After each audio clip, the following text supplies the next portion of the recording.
ओम शांति। आज के वरदान, बाप दादा के वरदान अपने मीठे बच्चों के प्रति। डेट 30 सितंबर 2025। वरदान है, संतुष्टता की विशेषता द्वारा सेवा में सफलता मूर्त बनने वाले संतुष्ट मणि भव। संतुष्टता की विशेषता द्वारा सेवा में सफलता मूर्त बनने वाले संतुष्ट मणि भव। हर कर्म करने के बाद आत्मा यही चाहती है कि मुझे संतुष्ट मणि बनना है। संतुष्ट मणि माना, जो आत्मा कर्मेंद्रियों द्वारा कर्म करता है ना, उसमें आत्मा को जो फल चाहिए वो मिल जाता है, आत्मा के अकाउंट में जमा होती है, उस द्वारा आत्मा को खुशी मिलती है। तब वो आत्मा क्या बन जाती है? संतुष्ट मणि। तो वो संतुष्ट मणि बनना है तो क्या करना है? बाबा कहते बच्चे, सिर्फ आप मणि बनकर, एक साधन बनकर रहना, और आपके द्वारा जो भी सेवा लेना है मैं ले लेता हूं, उसका फलस्वरूप आप संतुष्ट मणि बनेंगे।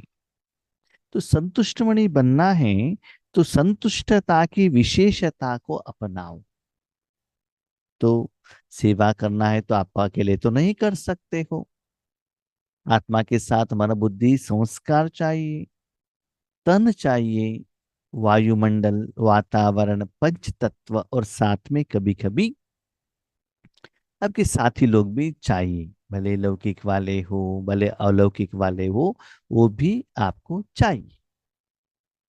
लेकिन स्पेशली हम सेवा में जाते हैं, अलौकिक परिवार वाले ही हमारे साथ में रहते हैं। इवन लौकिक प्रोग्राम में आप रहेंगे तो भी आप ईश्वरीय सेवा कर सकते हो। मनसा सेवा में भले आपके साथ में कोई नहीं है तो भी चलेगा, लेकिन वाचा सेवा में, कर्मणा सेवा में नॉर्मली आपके साथ और कोई रहते हैं। तो उस समय आपको साथ में रहने वाले आत्माओं के साथ हिसाब किताब है, भले लौकिक वाले हो, अलौकिक वाले हो। तो मन बुद्धि कहाँ जाता है? जिनके साथ हिसाब किताब है, ये ऐसे क्यों करते हैं, ऐसे नहीं करना चाहिए ना, मुझे रिस्पेक्ट नहीं दिया, मुझे गुणगान नहीं किया, ये तो मेरे ऊपर बहुत गुस्सा करते हैं, हम तो ज्ञान सुनाने के लिए आए थे, हमको तो इन्होंने झाड़ू लगाने के लिए यूज किया। तो तन लेकर आए हो ईश्वरीय सेवा के लिए, और मन बुद्धि ईश्वर के साथ लगाने के बदले आपके साथ में जो आत्माएं हैं उसके तरफ अटेंशन रख रहे हो, उसमें भी नेगेटिव हिसाब किताब में। तो असर क्या होता है? तो आपके द्वारा वही नेगेटिव जाता है ना, काम क्रोध लोभ मोह अहंकार, वही तो जाता है। तो उससे सेवा होता है क्या? उससे वायुमंडल, वातावरण सब खराब हो जाता है ना। तो सेवा के बदले आपको सेवा का फल जो मिलना चाहिए, उसके बदले बद्दुआ मिलेगा, कभी कभी शाप भी मिल सकता है। इसीलिए ईश्वरीय सेवा करना है तो बाबा आत्मा द्वारा, मन बुद्धि द्वारा करता है ना, तो उस समय आपका मन बुद्धि क्लीन एंड क्लियर रहना चाहिए। क्लियर, और किसी के साथ अटका हुआ, लटका हुआ, गुस्से में कनेक्टेड नहीं रहना चाहिए। तब ईश्वरी सेवा हो सकती। तो बाबा कहते उस समय आपका मन डिस्टर्ब है तो क्या करो? जैसे कि लौकिक में भी क्या होता है ना, आपका शरीर है, कहाँ भी कुछ सेवा के लिए जा रहे हो, गए हो, तब आपको कुछ भूख लगी है, भोजन चाहिए, पानी चाहिए, नहीं तो अंदर में यूरिन है या वेस्टेज है, उसको क्लीन करना है। तो अंदर वेस्टेज है तो क्या होगा? आपको वर्तमान समय में जो कर्म कर रहे हो वो ठीक से नहीं कर सकते हो, उस कर्म में आपको कंसंट्रेशन नहीं आता। तब क्या करो? जो समस्या है ना, माना यूरिन है, उसको पास करो, क्लीन करो। शरीर गंदा है उसको क्लीन करो, कपड़ा गंदा है कपड़े को चेंज करो, प्यास लगी है पानी पी लो, जो आपको जरूरत है। इवन आपको नींद आया है तो भी वो कर्म आपको ठीक नहीं होता है, तो उस समय शरीर रूपी साधन को जो चाहिए वो दे दो। उसके बाद जब वो नॉर्मल में आता है, उसके बाद उस साधन को आप लेने से वो साधन आप जैसे चाहते हो वैसे आपके कंट्रोल में आएगा, और वो कर्म भी ठीक होगा, कर्म का फल भी ठीक होता है। ऐसे ही जब आप जहाँ सेवा पे लिए निमित्त होकर बंद हो जाते हो, वहां मन डिस्टर्ब्ड है कोई आत्मा के कारण, कोई सिचुएशन के कारण, उस समय क्या करो, मन को एकांत में लेकर जाना, बाबा के पास रखना, उसको क्लीन कर लेना, और उसके बाद जब आपका मन शांत हो जाता है, उसके बाद सेवा में लग जाना। जब तक आपका मन शांत नहीं है, तन से आप सेवा में हो, फिर भी वो सेवा का फल आपको अच्छा रूप में नहीं मिलेगा। बाबा कहते ऐसे सेवा करने के बदले सेवा न किया तो ही अच्छा है। फॉर एग्जाम्पल, हम सेवा केंद्र पर जाते हैं सेवा करने के लिए, हाँ कोई भाई बहनों के साथ हमारा हिसाब किताब रहता है, या निमित्त टीचर्स बहनों के साथ, तो सेवा के टाइम पर आप उसके साथ ही जुड़े रहेंगे, तो वही वातावरण वायुमंडल आपके द्वारा बनेगा ना। तो उसका असर क्या होता है, भले बाकी लोग सेवा कर रहे हैं, अभी 10 लोग शांत हैं, एक बातें कर रहे हैं, मोबाइल पर बात कर रहे हैं, किसी के साथ झगड़ा कर रहे हैं, तो क्या होगा। तो एक आदमी ने जो बात किया उसका असर और शांति सभी निकल जाएगा ना। ऐसे ही मन द्वारा भी आपका मन किसी आत्मा के साथ डिस्टर्ब है, भले आप सेवा केंद्र पर बैठे हो, मनसा सेवा के लिए बैठे हो, लेकिन मन से पति के साथ या पत्नी के साथ, सास ससुर के साथ, ऑफिस के कोई एम्प्लॉय के साथ, बॉस के साथ झगड़ा चल रहा है, इसका मतलब जहां शांति का स्थान है वो खराब होने के लिए आप निमित्त बनेंगे। इसलिए जब तक आप संतुष्ट नहीं रहेंगे, संतुष्ट रहने के साथ वो कर्म में सफलता आना चाहिए, सिर्फ आप मूर्त बनो, किसको क्या देना है क्या नहीं देना है भगवान डिसाइड करेगा, सिर्फ आप निमित्त साधन बनो। ऐसे बनेंगे तो वो कर्मों का फल आपको संतुष्टता दिलाएगा, तब आप संतुष्ट मणि बनेंगे। सेवा का विशेष गुण संतुष्टता है। जब आप सेवा करते हो ना, उसमें सेटिस्फेक्शन ही नहीं है, तो सेवा करके क्या फायदा है बताओ।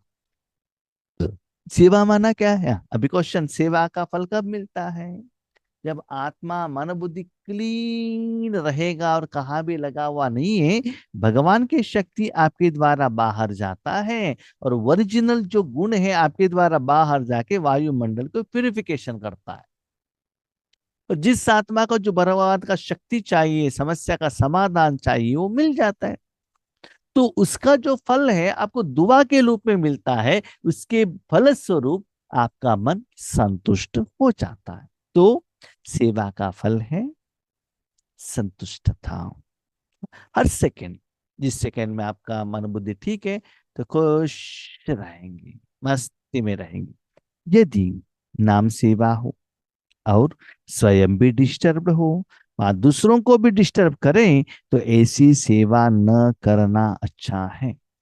सेवा के लिए हो, खुद बीच बीच में बातें करना, बाकी लोगों को भी डिस्टर्ब करना, आपको ऐसा नहीं करना चाहिए, ऐसा नहीं करना चाहिए, ये ठीक है वो ठीक है, ये नियम है ये श्रीमत है, कहना, डांटना, पाँव खींचना, स्थूल में सूक्ष्म में, तो क्या होता है, आपके द्वारा सेवा नहीं होता है, भगवान का नाम बदनाम हो जाता है। इसीलिए बाबा कहते हैं ऐसे न करने से चुपचाप बैठना ही अच्छा है। जहां स्वयं के प्रति व संपर्क वालों से संतुष्टता नहीं, वह सेवा न स्वयं को फल की प्राप्ति कराती है न दूसरों को। जब आपने कुछ भोजन बनाया, ठीक है, आपको ही अच्छा नहीं लगा, तो दूसरों को देंगे, उनको अच्छा लगेगा क्या। हम्म? उसमें कुछ मिर्ची ज्यादा है या साल्ट ज्यादा है या तले लग गया, कुछ भी हो, वो आपको अच्छा नहीं लगता है, दूसरों को भी अच्छा नहीं लगेगा ना। इसीलिए पहले आप देखो, उस समय आपका मन शांत है, आप संतुष्ट हो, उस समय आप लौकिक से बाकी सभी से क्या करना है, डिटैच रहना है। जैसे आप जानते हैं, जहाँ ऑफिस में जाते हो, घर गृहस्थ में रहते हो, बिजनेस में जाते हो, उस समय मन बुद्धि से आप सभी से डिटैच रहते हैं ना।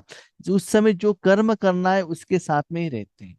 भले आपके जो कोई ब्लड रिलेशन, हॉस्पिटलाइजेशन है, कुछ भी है, उस समय वो उससे जुड़ते नहीं है मन से। जुड़ेंगे तो वर्तमान समय में जो कर्म कर रहे हो ना, उसको आप सच्चा न्याय नहीं दे सकते हैं, है ना। इसलिए बाबा कहता है, जब सेवा के लिए जाते हो, मन बुद्धि को भी इतना क्लियर रखना। डिस्टर्ब होंगे तो न आपको फल मिलेगा, और जिसके प्रति देने के लिए आप निमित्त बनते हो, उनको भी आपके द्वारा वो फल जाकर नहीं पहुंचेगा। ठीक है। इसलिए पहले एकांतवासी बन स्व परिवर्तन द्वारा संतुष्ट मणि का वरदान प्राप्त कर, फिर सेवा में आवो, तब सफलता मूर्त बनेंगी। इसका मतलब सिंपल, ऐसे देख लीजिएगा। घर में हम आते हैं, नहीं तो हम भी जहां भी सेवा के लिए जाते हैं ना, समझ लीजिए 2 दिन जर्नी करके गए हैं कोई जगह पर, ट्रेन में जाने के बाद क्या कहते हैं, भाई जी आप फ्रेश अप हो जाइएगा। तो एकांत में जाएंगे, बाथरूम में जाएंगे, शरीर को क्लीन करेंगे, कपड़े को निकालेंगे, चाहे पेट भर के भोजन सभी खाएंगे, नींद भी सब ठीक हो गया। उसके बाद वहां जो मुझे ड्यूटी करना है, वहां मैं जाऊंगा तो वो कर्म ठीक होगा ना। हम्म? ऐसे ही कोई भी कर्म करने के पहले, जैसे क्लीन कपड़े पहनते हो, क्लीन शरीर रूपी साधन लेकर जाते हो, ऐसे ही वो कर्म करने के पहले मन बुद्धि को भी भगवान में रखकर 1 minute, 2 minute, 5 minutes, 10 minutes meditation करके, मन बुद्धि को क्लीन करके, उसके बाद मन बुद्धि द्वारा सेवा क्षेत्र में उतरना है। यस। मैंने 2 दिन से जर्नी किया, उसके बाद शरीर को नहलाना पड़ेगा। ये तो नजदीक में है, कहा कि आधा घंटे का है, तो वहां जाते ही मुझे शरीर को नहलाने का जरूरत नहीं रहता है। वो कहते हैं पानी चाहिए क्या, पानी पी लिया और सेवा में लग गए। इसका मतलब आपका मन बुद्धि जितना क्लीन है, तुरंत आप सेवा में लग जाते हो। जहां भी बाबा आपको सेवा में भेजते हैं ना, हम वहां देखते हैं कि पहले वहां फर्स्ट डे का जो क्लासेस रहता है ना, वहां एक रूहानी वायुमंडल क्रिएशन करना पड़ता है। रूहानी वायुमंडल माना हमारे द्वारा जो भगवान का एनर्जी, वहां जाकर वहां एक वायुमंडल क्रिएशन करने के लिए इट टेक्स टाइम। क्यों? क्योंकि वहां किसी ने टीवी लगाया हुआ है और किसी ने बात किया हुआ है। इससे कोई ब्राह्मण जाते हैं पूजा के लिए, पहले वहां सभी तैयारी करना पड़ता है ना, मंत्र सभी कहना पड़ता है ना। तो फर्स्ट हाफ डे हमको बहुत मुश्किल होता है भगवान के साथ जुड़ना और वायुमंडल क्रिएशन करना, आगे वाले आत्मा को हमारे कंट्रोल में लेना थोड़ा मुश्किल होता है। तो आधा दिन होने के बाद ब्रह्मा भोजन हो गया और कंट्रोलिंग मिल जाता है। क्योंकि जो हमारे द्वारा ईश्वरी शक्ति जाता है ना, वो लोग खाने लगते हैं, उसको एक्सेप्ट करते हैं, उनको विधि मिलने लगता है, अच्छा होने लगता है, टेस्ट मिलने लगता है, तो बहुत अच्छा भोजन दे रहे हैं, वो लोग खा रहे हैं, तो एक ही वायुमंडल वहां क्रिएशन हो जाएगा। उसके बाद जब हम योग पर बैठते हैं, वो लोग भी बैठते हैं, तुरंत एक वायुमंडल बनता है। जब वो पहले अपने अपने जगह से आते हैं ना, कोई 9 बजे आते हैं, कोई 10 बजे आते हैं, कोई 11 बजे आते हैं, कोई ऑफिस से आते हैं, घर गृहस्थ से आते हैं, नींद से आते हैं, बहुत कुछ टेंशन में आते हैं, जब वहां चेयर पर बैठते हैं, उसका ही असर उनके मन के ऊपर पड़ेगा। आधा दिन वहां स्पेंड होने के बाद, मन बुद्धि में राजयोग में रखने के बाद, मन बुद्धि क्लीन होता है, यहाँ रूहानी परमात्मा का भोजन खाने लग जाते हैं। तो हमारे द्वारा जो भगवान भोजन दे रहा है, वो दिल से खा रहे हैं, वो लोग भी खुश होते हैं, हम भी खुश हो जाते हैं। हाफ डे हो गया, नेक्स्ट इवनिंग और भी अच्छा वाइब्रेशन बनेगा, नेक्स्ट डे और भी अच्छा वाइब्रेशन बनेगा। क्यों? वो टेस्ट उनको पता चल रहा है। तो पहले इसे वायुमंडल रेडी करना पड़ेगा। इसके लिए हम अपने मन बुद्धि को भगवान के हाथ में देकर क्या करना पड़ता है, रेडी करना पड़ता है। इस पूजा के समय में भी अगरबत्ती लगाते हैं, वो अगरबत्ती के परफ्यूम से वायुमंडल में जो भी है वो बदबू चला जाना चाहिए। पूजा करने के समय पर वहां जगह को क्लीन करते हैं। यस, जगह को क्लीन किया, शरीर को क्लीन किया, कपड़े को क्लीन किया, बर्तन को क्लीन किया, लेकिन मन बुद्धि क्लीन किया, ये भगवान कहता है।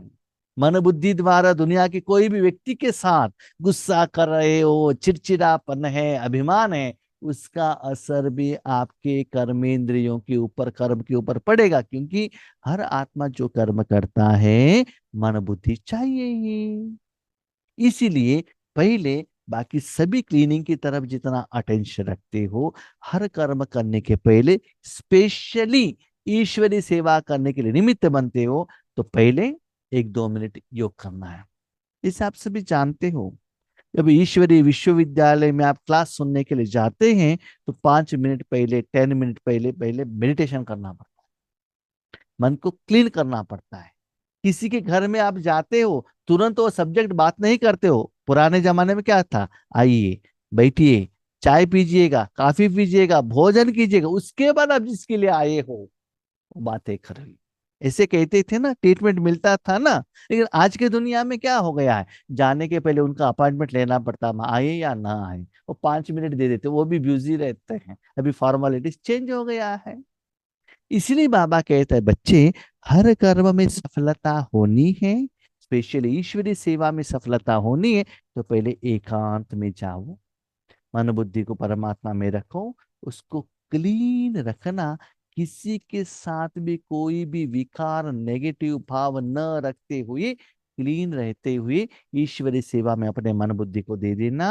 आप मूर्ति बन जाना। तब सेवा होने के बाद देखना आप कितना संतुष्ट, मस्त अंदर से रहेंगे, रूहानी रूप में, निराकारी रूप में। भले स्थूल रूप ने आपकी जो सर्विस के बारे में कितना किसी ने गुणगान किया हुआ हो, नहीं हो, गिफ्ट दिया है या नहीं दिया है, वो मैटर नहीं करता है। उस समय आपको जो ड्यूटी दिया, बिग बॉस भगवान परमात्मा, उनको आपने कितना जस्टिस दिया, कितना क्लीन समय, संकल्प, श्वास उनके हाथ में दिया, उसके आधार पर वहां कर्म बनता है और उनके द्वारा आपको सैलरी मिल जाता है। उससे आप संतुष्ट मणि बन जाएंगे। तो चेक कीजिएगा। स्पेशली बाबा के भगवान कहते हैं उस समय अपने मन को शांत रखने से वो कर्म होने के बाद आप संतुष्ट मणि बनेंगे और उस वरदान प्राप्त कर फिर सेवा में आओ, तब सफलता मूर्त बनेंगे।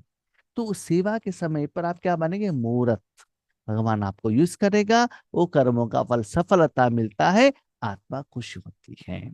स्लोगन, विघ्न रूपी पत्थर को तोड़ने में समय न गवाकर उसे हाई जंप देकर पार करो। विघ्न आता है, भगवान कहते एक एग्जाम्पल पत्थर के रूप में। आप रास्ते पर जा रहे हो, आपके आगे पत्थर है, तो पत्थर किसने रखा, क्यों रखा, पर्पसफुली रखा है, उसको तोड़ना है, क्यों। पाँव ऊपर रखो, चले जाओ, क्यों आया, किसने रखा, क्या रखा, उसका चिंता क्यों करते हो, है ना। ऐसे कहाँ भी जाना है, आप पैदल चलकर जाएंगे ना तो आपको पत्थर भी मिलेगा, कोई एनिमल्स भी आपके सामने आ सकता है, व्हीकल भी आ सकता है। ट्रेन में जाएंगे तो वो डिस्टरबेंस नहीं है, फ्लाइट में जाएंगे तो और भी आराम है। आप किस स्टेट पास करके जा रहे हो आपको पता ही नहीं चलता है, कम समय में आप जाकर वहां पहुंच सकते हो। ऐसे ही बाबा कहते हैं, जब विघ्न आता है, क्यों, क्या, कब, कैसे, ऐसे क्यों आया, इन्होंने ऐसे क्यों कहा, ऐसा नहीं कहना चाहिए था ना, कभी भी मुझे ही डांटता है, ऐसे सोचने से कोई फायदा नहीं है। आपको कहाँ भी अर्जेंसी में जाना है, कभी कभी क्या होता है ना, समझ लीजिएगा, आपको ट्रेन पर जाना है, लेट हो गया है, सिर्फ 10 मिनट है, आपको जाकर पहुंचना है, लगेज लेकर भाग रहे हो, पाँवों के आगे एक पत्थर आया, पाँवों को लग गया, ब्लड गिर रहा है, लेकिन आपका अटेंशन पाँवों की तरफ नहीं है। किसने पत्थर रखा, क्यों रखा, कहाँ भी अटेंशन नहीं। आपका अटेंशन ये की है, एम एंड ऑब्जेक्ट ट्रेन को पकड़ना है। ट्रेन में जाकर बैठ गए, आपका सीट मिल गया, उसके बाद आपका अटेंशन जाता है पाँवों की तरफ। तब कितना ब्लड गिरा है, कितना दर्द आ रहा है, तब आपको पता चलता है। ऐसे ही अपने जिंदगी में भी मुझे क्या करना है, ये इंटेंशन क्लीन एंड क्लियर रहेगा। ये बीच में जो विघ्न आता है ना, उसके तरफ हम अटेंशन नहीं रखते हैं। कभी कभी आप बस पर बैठे हुए रहते हैं, मोबाइल देख रहे हैं, बीच में एक्सीडेंट हुआ है, उसकी तरफ आप अटेंशन रखते हैं क्या? नहीं है ना। मोबाइल में बातें करने में बिजी रहते हैं आप, कभी कभी आपका स्टॉप ही आगे चला जाता है। इसीलिए जो विघ्न आता है, उसकी तरफ क्यों, क्या, कब, कैसे, ऐसे रखकर मन से ज्यादा चिंता मत कीजिएगा। ओके, ऐसी समस्या है, भगवान के आगे जाकर कहना, भगवान ऐसी समस्या है, क्या करें? भगवान ठीक करेगा। वो सुंदर बात भगवान कहते हैं, देखो बच्चे, आप एक छोटे से बच्चे हो, यस, पैदल चल रहे हो, राइट। आपके सामने क्या होगा, एक बहुत बड़ा गटर आ गया है। वो पास करने के लिए जाएंगे तो आप गिर जाएंगे, गिरने से आपका हाथ पांव टूट जाएगा। पास तो करना ही है, उस तरफ जाना है, तो क्या करना है? एक छोटा सा बच्चा क्या करता है, भागता है आगे का वो रास्ते पर जाने के, लेकिन ऐसे आता है तो तुरंत उनको पता चलता है मैं उसको पास नहीं कर सकता। तो क्या करता, वहां रुकता है, पीछे भागता है, पीछे उनका माँ और बाप आ रहे हैं। वो क्या करता है, माँ के गोद में बैठ जाता है। माँ के गोद में बैठने से वो जो एरिया है ना, वो गटर पास करने का काम माँ और बाप का है, इनका नहीं है। ठीक है, वो पास होने के बाद क्या करता है, तुरंत वो गोद से नीचे उतरता है। भगवान कहता है बच्चे देखो, नीचे उतरते रहेंगे तो क्या होगा, बीच बीच में ऐसा विघ्न आता रहेगा। आप नीचे उतरो, गोद में जाओ, नीचे उतरो, गोद में जाओ, इसका असर पड़ेगा। सदा भगवान की गोद में रहने से ये समस्या आपको आएगा ही नहीं। इतना इजीली वो पार करेगा। वो जो बीच में जो आपको खड्डा आया है ना, गटर है ना, वो आपको दिखाई नहीं देगा, आराम से पास हो जाएगा। ये है ईश्वरीय जिंदगी का, ईश्वरीय ज्ञान का ब्यूटी। लेकिन ये सभी चीज हमारे जिंदगी में मन से होता है, तन से नहीं। इससे क्या होता है, हमको ऐसा लगता ही नहीं है कि विघ्न आया है, कुछ समस्या आया है। जैसे कि एक छोटा सा बच्चा माँ के गोद में रहते, माँ के हाथ पर कान पकड़ कर, हाथ पकड़ कर, उनका जो बाल पकड़ कर खींच कर खेलता खेलता वो जर्नी पास करेगा ना, ऐसी ही हमारा जर्नी इतना आसानी से पास हो जाता है। जैसे आपके साथ में जर्नी में आपका बेस्ट फ्रेंड है, बातें करते करते करते 2-3 आवर्स कैसे पास हो गया पता ही नहीं चलता है। ऐसे भगवान के साथ हमारा जिंदगी ऐसे पास हो जाता है कि विघ्न विघ्न नहीं लगता है। वही तो सीता का कहानी है ना। जब तक राम और लक्ष्मण थे, भले वो जंगल में थी, उनको जिंदगी का कोई असर नहीं पड़ा। सीता ने जन्म लिया था राजकुमारी बनकर, उतना उनको बहुत अच्छा पालना भी मिली थी, लेकिन जब जंगल में गई, राम और लक्ष्मण के साथ थी, उनको कुछ दुख का एहसास नहीं हुआ। आत्मा को, भले तन में कोई कपड़ा नहीं है ना, उतना राजकुमारी का कपड़ा नहीं है, भोजन नहीं, लेकिन मन से सीता खुश थी। लेकिन जब रावण ने सीता को राम और लक्ष्मण से अलग कर दिया, हर सेकंड दुख ही दुख है। ऐसे हमारे जिंदगी में भी मन से हमने भगवान को अलग कर दिया, समझ लो, न लक्ष्य है, न लक्षण है, न आपके साथ परमात्मा है। आपका जिंदगी बहुत दुख का असर आपके ऊपर पड़ जाएगा। इसीलिए पत्थर आया तो भी नो प्रॉब्लम, क्या करो, भगवान की गोद में बैठ जाओ, हाई जंप लगाओ, पार करो। वो तो आने वाला ही है, आएगा जाएगा। ओके, व्हीकल लेकर गए, व्हीकल पंचर हुआ, क्या करना है, पंचर निकालो, आगे बढ़ो। वहां स्क्रू किसने लगाया था, मेरे कार को ही क्यों लगना चाहिए, मेरे कार ही क्यों पंचर हुआ, वो सोचने से वो सिचुएशन ठीक होगा क्या? नहीं है ना। उसका समाधान क्या है, वो ले लो, समाधान करो, आगे बढ़ो। और एक बात याद रखिएगा, जब हम ईश्वरी जिंदगी में आते हैं ना, हमारे जिंदगी में जो भी होता है, पहले हम भगवान को रिपोर्ट करते हैं। जब हम बेंगलुरु में ड्यूटी कर रहे थे, ऐसे कोई भी समस्या आता था, हम भगवान को कहते थे, भगवान ऐसा है, क्या करे, तुरंत समाधान मिल जाता था। जहाँ गैरेज है वहां टू व्हीलर प्रॉब्लम है, आ जाता था। लेकिन उसके पहले सुबह उठने के बाद जो आत्मा अपना मन तन ईश्वरीय सेवार्थ देता है, तो बाकी का समय उस आत्मा के सहयोग के लिए भगवान बांधा हुआ है। हम लोग क्या करते हैं, भगवान मुझे सहयोग दे, हम भगवान के लिए सहयोग देने के लिए रेडी नहीं है, तो वहां हिसाब किताब ठीक नहीं होगा। आप पैसा देंगे तभी तो आगे वाला एप्पल देता है, आप पैसा ही नहीं देगा वो एप्पल क्यों देगा।